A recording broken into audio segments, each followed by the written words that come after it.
नमस्कार, मैं हूं आपके साथ सुकन्या सिंह। आपका बहुत बहुत स्वागत करती हूं news 18 Rajasthan lifeline e conclave में, जहां आज हम बात करेंगे राजस्थान में कोविड-19 के कारण सामने आ रही चुनौतियों और उनसे निपटने के उपायों और भविष्य की तैयारियों की। इसके साथ ही स्वास्थ्य से जुड़े विभिन्न बिंदुओं पर भी करेंगे गहन चर्चा। लाइफलाइन ई कॉन्क्लेव में हमारा पहला सेशन है कोविड-19 चुनौतियां और समाधान। इस सेशन में चर्चा के लिए हमारे साथ हैं राजस्थान के चिकित्सा एवं स्वास्थ्य मंत्री doctor Raghu Sharma ji, Mahatma Gandhi medical university के चेयरमैन डॉक्टर विकास चंद्र स्वर्णकार जी और Gitanjali medical college and hospital के मुख्य कार्यकारी अधिकारी श्री प्रतिम तंबोली जी। और आपसे बातचीत करेंगे न्यूज 18 राजस्थान के वरिष्ठ संपादक श्रीपाल शक्तावत। नमस्कार, न्यूज 18 राजस्थान के ई कॉन्क्लेव लाइफलाइन में आपका स्वागत है। मैं हूं श्रीपाल शक्तावत और आज बातचीत कोरोना वायरस से उपजी महामारी की। कोविड-19 पूरी दुनिया के लिए चिंता का विषय बना हुआ है और इस दौरान राजस्थान ने कुछ कीर्तिमान भी स्थापित किए हैं।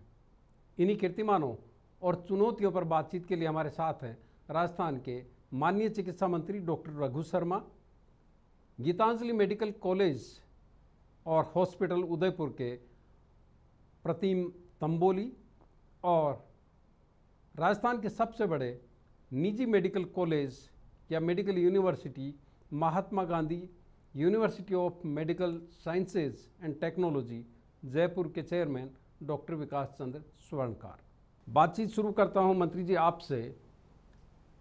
कोरोना वायरस पूरी दुनिया में आया, यहाँ पर उस तरह की तैयारियां नहीं थी, यहाँ तक कि पूरी दुनिया में तैयारियां नहीं थी, लेकिन आपने ऐसा क्या किया कि प्रधानमंत्री नरेंद्र मोदी, जो वैसे दूसरी पार्टी के नुमाइंदगी करते हैं, उनको भी आपकी तारीफ करनी पड़ी सरकार के कामकाज की। 2 मार्च को हमारे यहाँ पहला पॉजिटिव केसेस आया इटालियन टूरिस्ट के रूप में, और उस वक्त ना हेल्थ इंफ्रास्ट्रक्चर हमारा ठीक था, ना हमारे पास टेस्टिंग की कोई सुविधा थी। हमने उसका स्वाब लेके और पूना वायरोलॉजी लैब में भेजा टेस्टिंग के लिए। दूसरे दिन उनकी रिपोर्ट आई, फिर उनकी वाइफ पॉजिटिव हुई, उनका भी सैंपल लिया गया, उसको पूना भेजा गया और वो भी जांच। तभी मुख्यमंत्री जी ने ये तय कर लिया था कि राजस्थान में, क्योंकि ये महामारी पूरी दुनिया में फैल चुकी थी, देश में फैल चुकी थी, तो उनके डायरेक्शंस थे कि राजस्थान में टेस्टिंग फैसिलिटी पर्याप्त मात्रा में विकसित की जानी चाहिए। पिछले 4, साढ़े 4, 5 महीने में जिस ढंग से राजस्थान में टेस्टिंग फैसिलिटीज़ डेवलप की गई, क्योंकि एसिम्टोमेटिक केसेस ज़्यादा आ रहे हैं। 8% लोग अगर सिम्टोमेटिक हैं तो 92% एसिम्टोमेटिक केसेस हैं। इसमें एक टेस्टिंग ही एकमात्र जरिया है जिससे आप पॉजिटिव केसेस को आइडेंटिफाई कर सकते हैं। तो हमारी सरकार का सबसे बड़ा फोकस रहा टेस्टिंग फैसिलिटीज़ को राजस्थान में ज़्यादा से ज़्यादा बढ़ाने का। और मुझे खुशी है आपके साथ शेयर करते हुए कि राजस्थान में अब तक हम 51,640 टेस्ट पर डे करने की कैपेसिटी डेवलप कर चुके हैं। राजस्थान में सरकारी जो संस्थान हैं हमारे, उनमें 25 में हमने टेस्टिंग फैसिलिटी डेवलप की और 10 प्राइवेट सेक्टर के अस्पताल और मेडिकल यूनिवर्सिटीज़ जो हैं उनमें डेवलप किए। कुल 35 जगह पे, और 13 करोड़ की 2 मशीनें कोबोस 8800 जो अमेरिका से हमने आयात की है। एक मशीन SMS अस्पताल में आ चुकी है, उसकी अकेले की टेस्टिंग कैपेसिटी है 4,500 टेस्ट पर डे करने की। ये जो अभी हमारी मशीनें हैं RT-PCR टेस्ट करने की, इनमें 5-6 घंटे लग जाते हैं टेस्ट की रिपोर्ट आने में। ये जो कोबोस मशीन आई है, इसके 2 घंटे में रिजल्ट आ जाएंगे। SMS अस्पताल में अभी इंस्टॉल हो रही है, वो 15 सितंबर तक हमें उम्मीद है कि वो इंस्टॉल होने लगेगी और यहाँ टेस्टिंग फैसिलिटी शुरू हो जाएगी। और जिस ढंग से हम टेस्टिंग कर रहे हैं राजस्थान में, टेस्टिंग ही एकमात्र विकल्प है।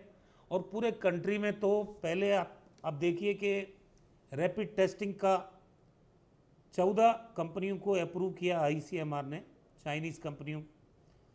उनको जब हमने यहाँ पे भर्ती मरीजों पे 168 मरीज जो RT-PCR टेस्ट में जिनको पॉजिटिव बताया था, उनके ऊपर हमने उनका प्रयोग किया कि इनकी एक्यूरेसी जांचनी चाहिए। वो एक्यूरेसी में फेल हुए। हमने ICMR को लिखा, उन्होंने पूरे देश में उसको बंद कर दिया। उसके बाद कोरियन कंपनी को एंटीजन टेस्ट इन्होंने देने को ऑथराइज किया वो दे रही है सब जगह पूरे कंट्री में। राजस्थान में उन्होंने दिए नहीं। हमने मांगे भी उनसे कि इनकी भी एक्यूरेसी हम जांच के लें, लेकिन हमको नहीं दिए। तो हमने किसी प्राइवेट हॉस्पिटल से 200 किट एंटीजन के लिए और यहाँ भर्ती मरीजों पर उनको फिर प्रायोगिक तौर पर देखा ताकि उनकी भी एक्यूरेसी को हम जांच लें। आप ताजुब करेंगे कि 51.4% एक्यूरेसी में फेल हुए वो भी। लेकिन राजस्थान वो प्रदेश है जहाँ पे हमने 51,640 टेस्टिंग कैपेसिटी जो डेवलप की है और हम करीब 30-35 हज़ार टेस्ट पर डे कर रहे हैं एवरेज। तो हम टोटल टेस्ट कर रहे हैं RT-PCR जो सर्वाधिक विश्वसनीय टेस्ट है। और हमारे आंकड़े इसीलिए आज पूरी कंट्री में अगर मृत्यु दर की बात करें तो 1.76 कंट्री का एवरेज है और राजस्थान की मृत्यु दर हम निरंतर कम करते जा रहे हैं। आज 1.26 पे हम लेके आए हैं। मुख्यमंत्री जी का फोकस सिर्फ ये है कि पॉजिटिव केसेस को हम अनलॉक 1 हो गया, अनलॉक 2 हो गया, अनलॉक 3 हो गया, अब अनलॉक 4 में हम चल रहे हैं।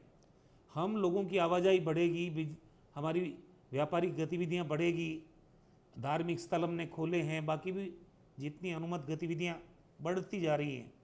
पॉजिटिव केसेस को रोकना अब मुश्किल काम है। तो पॉजिटिव केस बढ़ते हैं, चिंता की बात तो है, लेकिन वो बढ़ने से कोई रोक नहीं सकता। आप देखिए कि भारत में 40 लाख लोग से ज़्यादा अब तक पॉजिटिव हो गए। ये लगातार बढ़ेगा और निश्चित रूप से ये एक चुनौती है सरकार के लिए, पूरे समाज के लिए, हम सब के लिए। लेकिन पॉजिटिव केसेस बढ़ने का फिगर हमारा ज़्यादा बढ़ रहा है, लेकिन हमारी सबसे बड़ी जो फोकस है, मुख्यमंत्री जी की भी है, सरकार का भी फोकस है, रिकवरी रेट हमारी बढ़नी चाहिए। और मुझे खुशी है शेयर करते हुए आपके साथ कि राजस्थान की रिकवरी रेट 82% के लगभग है आज। तो ऐसे में राजस्थान ने जो फोकस किया है कि राज्य की रिकवरी दर वो बढ़ी रहे और मृत्यु दर को हम निरंतर कम करें, उसके लिए हमने कदम भी उठाए हैं। राजस्थान में 2 तरह के इंजेक्शन हैं, रेमडेसिविर और टोसिलिजुमेब। ये 40,000 की कीमत के हैं। अमीर आदमी इनको लगा सकता है, लेकिन गरीब आदमी की रीच नहीं है, उसकी ज़िंदगी बचाना भी सरकार की प्राथमिकता है। मुख्यमंत्री जी ने आदेश दिए कि गरीब से गरीब व्यक्ति तक ये 40,000 के इंजेक्शन्स RMSCL को हमने प्रिक्योरमेंट के ऑर्डर दिए और वो आवश्यकता के हिसाब से हमने प्रिक्योर किए, कर रहे हैं। और जिला अस्पताल तक और मेडिकल कॉलेज से जुड़े हुए अस्पतालों तक ये दोनों इंजेक्शन हमने पहुंचाए हैं और जितने मरीजों को हमने दिए हैं वो मरीज रिकवर हुए हैं। दूसरा हमारा फोकस रहा प्लाज्मा थेरेपी के ऊपर, उसके रिजल्ट भी शानदार आए हैं। प्लाज्मा थेरेपी शुरुआती दौर में हमने SMS में शुरू की, फिर कोटा में शुरू हुई। लगभग अब पुराने जो मेडिकल कॉलेजेस हैं 5-6 ही मेडिकल कॉलेजेस में, अभी अजमेर में कल परसों ही शुरू हुई है, भीलवाड़ा में भी हमने शुरू कर दी। राजस्थान में 7 जगह हम प्लाज्मा थेरेपी दे रहे हैं और 99.9% जिनको प्लाज्मा थेरेपी दी है वो गंभीर से गंभीर मरीज वो रिकवर कर रहे हैं। अभी सक्सेस रेट आपकी अपने आप में अद्भुत है और उसकी चर्चा पूरे देश में हो रही है। भीलवाड़ा मॉडल को पूरी दुनिया में सराहा गया। प्राइवेट सेक्टर भी इस मामले में काफ़ी कुछ कर रहा है, उनसे एक बार बातचीत करने की कोशिश करते हैं। विकास स्वर्णकार साहब, आप प्राइवेट सेक्टर की नुमाइंदगी करते हैं। मंत्री जी ने अभी बताया कि जो प्रयास हो रहे हैं चौतरफा, उसमें प्राइवेट सेक्टर की भी लगातार भूमिका बढ़ रही है। और जो प्लाज्मा थेरेपी की अभी मंत्री जी बात कर रहे थे, जिसके रिजल्ट्स बेहतर तरीके से आ रहे हैं, लेकिन जो केसेस बढ़ रहे हैं, जो अनलॉक 4 के बाद और बढ़ेंगे, प्राइवेट सेक्टर उसके लिए कितना तैयार है, किस तरह से तैयारी कर रहा है? जैसा जो आदरणीय मंत्री ने बताया, मैं उनकी बातों से पूर्णतः सहमत हूँ कि सरकार ने, राजस्थान सरकार ने इसमें बहुत प्रोएक्टिव काम किया है। आगे से आगे चल के डिसीजंस लिए गए, समस्या आने से पहले उनका निवारण किया गया। लेकिन जो केस लोड बढ़ रहा है ये बहुत ही ओवरवेलमिंग है, ये किसी के कंट्रोल में इमीडिएट अभी नहीं है। इसकी वजह से हमको इंफ्रास्ट्रक्चर की ज़्यादा ज़रूरत है, ज़्यादा ICU बेड, ज़्यादा वार्ड बेड, ज़्यादा प्राइवेट रूम्स। और टेस्टिंग की कैपेसिटी राजस्थान में सबसे अच्छी है इस वक्त देश में, इसमें कोई डाउट नहीं है। तो हमको टेस्टिंग को एक्टिव केसेस से आगे रखना पड़ेगा, तभी हम इसमें जंग जीत पाएंगे। अगर टेस्टिंग पीछे रह गई तो केसेस आगे निकल सकते हैं। और इसमें जो राजस्थान में अच्छी बात है वो ये है कि 100% ऑफ द टेस्ट्स RT-PCR हैं। एक भी एंटीजन टेस्ट नहीं है, एक भी एंटीबॉडी टेस्ट नहीं है। तो जो भी पॉजिटिव आ रहे हैं या जो नेगेटिव आ रहे हैं, आप ऑलमोस्ट 99% श्योर हैं कि वो वास्तव में पॉजिटिव या नेगेटिव हैं, जो सुविधा आपको एंटीजन से नहीं मिलती है। प्राइवेट सेक्टर में कभी कभी टोस्लिजुमैब की शॉर्ट सप्लाई हो जाती है, लेकिन उसकी आपूर्ति 1 या 2 दिन में कर दी जाती है। वो शायद इसलिए भी है क्योंकि सरकार की तरफ से टोस्लिजुमैब जो है वो फ्री जा रहा है गरीबों के लिए, जो अच्छी बात है।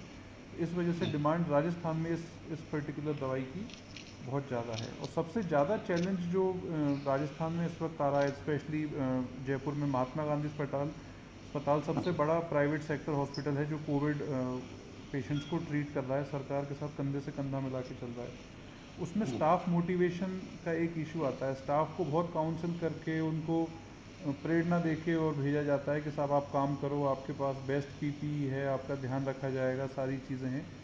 तो वो एक अपने आप में टास्क है। बाकी बिस्तर खरीदना, मॉनिटर्स खरीदना, वेंटिलेटर्स खरीदना, ये तो सबसे आसान काम है। ये सरकार बहुत अच्छा कर रही है, प्राइवेट सेक्टर में भी बहुत अच्छे से हो रहा है। जो स्टाफ का मोटिवेशन है वो इसमें एक क्रिटिकल फैक्टर है जिसको और बढ़ावा मिलना चाहिए। अब आपके चैनल के माध्यम से मैं माननीय मंत्री महोदय जी से रिक्वेस्ट करना चाहूँगा कि जो इंश्योरेंस कवरेज सरकार अपने स्टाफ को दे रही है ड्यूटी में, भगवान ना करे अगर किसी के साथ संक्रमण हो जाए या कोई हादसा हो जाए, वो कवरेज सभी कोरोना वॉरियर्स को मिलनी चाहिए, इर्रेस्पेक्टिव ऑफ प्राइवेट और गवर्नमेंट। बस मेरा तो मंत्री जी से एक ही निवेदन है, अगर ये हो जाएगा तो स्टाफ का मोटिवेशन और बढ़ जाएगा सर। ऐसे में बात आती है प्रबंधन की, और प्रबंधन के लिहाज से बात करें तो प्रतिम तंबोली जो कि गीतांजलि मेडिकल कॉलेज और हॉस्पिटल उदयपुर के सीईओ हैं, वो शायद ज़्यादा बेहतर तरीके से बताएंगे कि इस महामारी से निपटने में प्रबंधन की किस तरह से भूमिका है, किस तरह से वो मोटिवेट कर रहे हैं जो हेल्थ वर्कर्स हैं उनको। ये सवाल आपका है, बड़ा उचित है कि हम किस तरह इनकी प्रिवेंशन के ऊपर ध्यान दे रहे हैं। हालांकि देखिए, जो ICMR गाइडलाइंस हैं या हॉस्पिटल इन्फेक्शन कंट्रोल गाइडलाइंस हैं, जो एक NABH approved medical college hospital की गाइडलाइंस है, वो सभी के सभी हम फॉलो करते हैं, जिसमें सैनिटाइजेशन हो गया, डिस्टेंस अगर पेशेंट और पेशेंट के बीच में या अटेंडेंट और पेशेंट के बीच में होना चाहिए सोशल डिस्टेंसिंग, उसका ध्यान रखा जा रहा है। पेशेंट को जो ट्रीटमेंट दे रहा है उसको PPE किट बराबर दी जाए, उनको बराबर ये भी देखा जाए कि उनको ट्रेनिंग बराबर दी जाए डॉफिंग और डोनिंग की। अगर किसी पेशेंट को, अगर हमको नर्स, हेल्थ केयर वर्कर है, डॉक्टर से अगर वो इन्फेक्ट होते हैं तो हम बाकायदा उनका जो कोविड टेस्ट होता है वो ऑर्गेनाइजेशन ने खुद अपने बिहाफ पे किया है।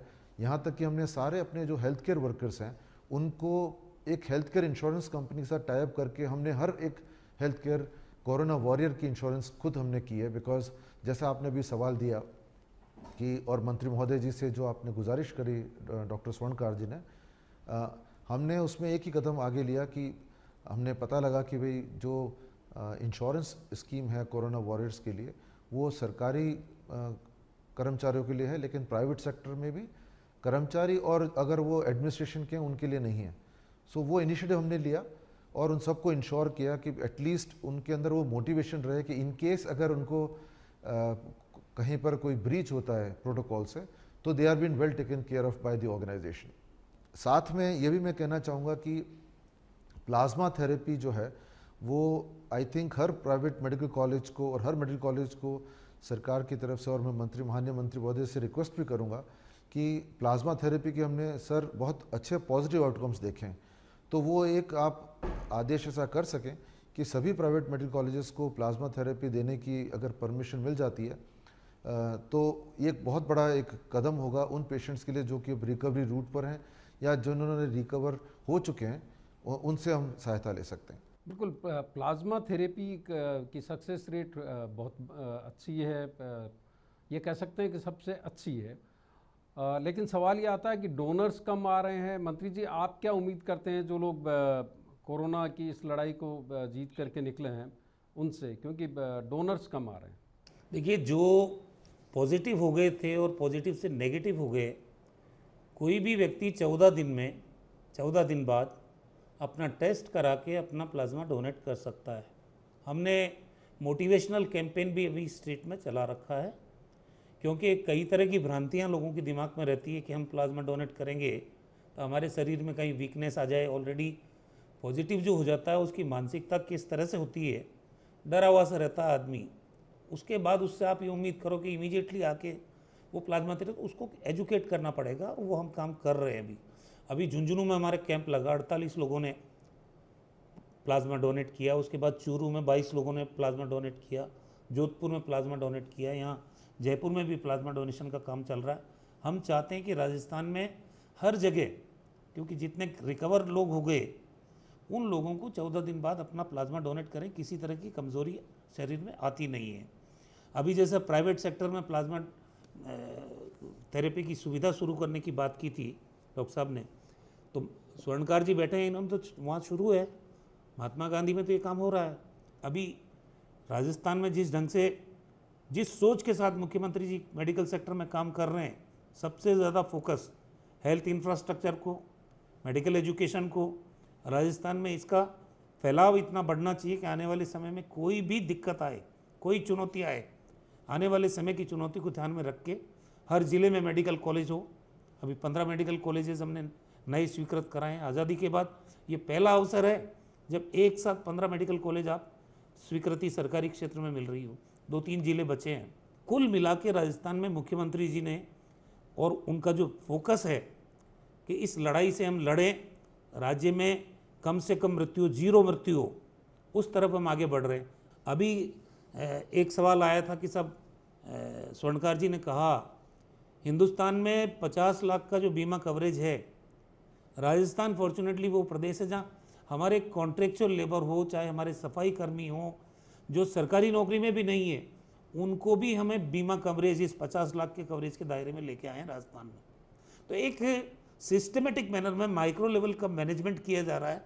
कोविड का मैनेजमेंट तो हो ही रहा है, साथ का साथ भविष्य की जो चुनौतियां हैं, चाहे मौसमी बीमारियां हैं, हर मौसम के हिसाब से हमारी वो चुनौती रहती है। हमारे जो राष्ट्रीय कार्यक्रम है, इम्यूनाइजेशन का प्रोग्राम है, मदर एंड चाइल्ड के केयर का प्रोग्राम है, टीबी उन्मूलन का प्रोग्राम है। हमने 500-550 ओपीडी वैन चलाई है कोविड में, क्योंकि लॉकडाउन में लोग घर से बाहर नहीं निकलते।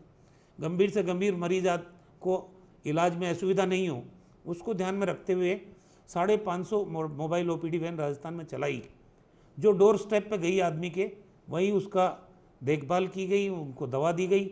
निःशुल्क दवा योजना हमारी चल रही है। हमने इन मोबाइल ओपीडी वैन के माध्यम से निःशुल्क दवा भी घर तक पहुंचे आम आदमी के, वो इंश्योर किया गया। तंबोली साहब, अभी जो मंत्री जी कह रहे थे कि डोर स्टेप पे पहुंची है सरकार अलग अलग कार्यक्रम लेकर के, खासतौर पर जो निरोगी राजस्थान एक कैंपेन शुरू किया गया राजस्थान में, उसको देखते हुए अब सीरियस केसेस को लेकर के एक सवाल उठता है कि जो हार्ट के पेशेंट्स हैं या दूसरे पेशेंट्स हैं, उनके लिए किस तरह के प्रावधान प्राइवेट सेक्टर या सरकारी अस्पतालों की तरफ से हो सकते हैं, क्योंकि कोरोना को लेकर के जो दबाव है, कोविड-19 को लेकर के जो दबाव है, उसमें एक सवाल ये आता है कि उस तरह के पेशेंट्स कहीं इग्नोर नहीं हो जाए। ये भी एक बहुत ही महत्वपूर्ण विषय है आज के समय में कि जब पेंडेमिक हो रहा है तो आप बराबर फोकस दें पेंडेमिक की ओर, at the same time balance रखें कि जो नॉन कोविड पेशेंट्स हैं, चाहे वो कैंसर के पेशेंट्स हैं या दिल की बीमारी के रोगी हैं, या अगर हम देखें जीआई गैस्ट्रोइंटेस्टिनल डिजीज़ या ऑर्थोपेडिक्स, तो एक आर्ट ऑफ बैलेंस एक हेल्थ केयर इंस्टीट्यूशन को समझनी, I think private medical college और यूनिवर्सिटीज़ हैं, they understand it pretty well. मंत्री महोदय ने जैसे तरह महात्मा गांधी अस्पताल में जयपुर में जिस तरह उन्होंने एक बीड़ा उठाया और जिस तरह बेड्स बढ़ाए, Gitanjali medical college and hospital ने भी अपने बोर्ड से अप्रूव करके, सर हमने यहाँ पर जैसे 1200 बेड हैं, उसमें से जब हमने बेड डेडिकेट किए थे शुरू में, तो इस वक्त लगभग हमारे जनसंख्या के हिसाब से 200 बेड तो सिर्फ कोविड वार्ड के लिए हैं, और लगभग जो 3 नए आईसीयू हमने बनाए हैं वो सिर्फ पॉजिटिव पेशेंट्स को ट्रीट करने के लिए, जिसके अंदर की हाई फ्लो नेजल कैनुलास, बाईपैप और वेंटिलेटर्स की सुविधाएं दी हैं। अब अगर हम देखें हमारे अस्पताल के अंदर, तो कोविड और नॉन कोविड के बीच में हमने सेपरेशन किया ताकि ये एक इंफ्रास्ट्रक्चर की स्ट्रेंथ थी कि हम ऐसा कर पाए। एट द सेम टाइम जो मैन पावर है, जो नर्सिंग है, जो डॉक्टर्स हैं, वो इतना ट्रेंड थे कि हमने एक फ्लोर कंप्लीट डेडिकेट किया जहाँ पर कि संपूर्ण रूप से सिर्फ कोविड का जो इलाज होता है, और बाकी रेस्ट ऑफ दी हॉस्पिटल में, चाहे वो कार्डियक डिजीज़ हो, उनको ब्लॉक हो, चाहे एक अलग से ब्लॉक है जो कि gynae mother and child care के ऊपर हो, चाहे वो ऑर्थोपेडिक्स को हो, न्यूरो साइंसेस हो, क्योंकि वो भी एक पेशेंट्स हैं। ये ऐसा नहीं हो सकता कि हम सिर्फ कोविड के ऊपर ही फोकस रखें। उसके लिए डिफरेंट एंट्री, डिफरेंट एग्जिट, ताकि ब्रीच ना हो, कहीं कॉन्टेजन किसी पेशेंट को या अटेंडेंट को या विजिटर को या एम्प्लॉय को ना हो। इस तरह तो पूरा ख्याल रखा गया। सोनकर साहब, एक सवाल आता है कि अभी वैक्सीनेशन तब होगा जब वैक्सीन बनेगी। उसके प्रायोगिक तौर पर कई जगह सफलताएं मिल रही है, उम्मीद भी बन रही है। तब तक जो उपचार के लिए 2 दवाएं हैं वो कितनी कारगर इसमें साबित हो रही है?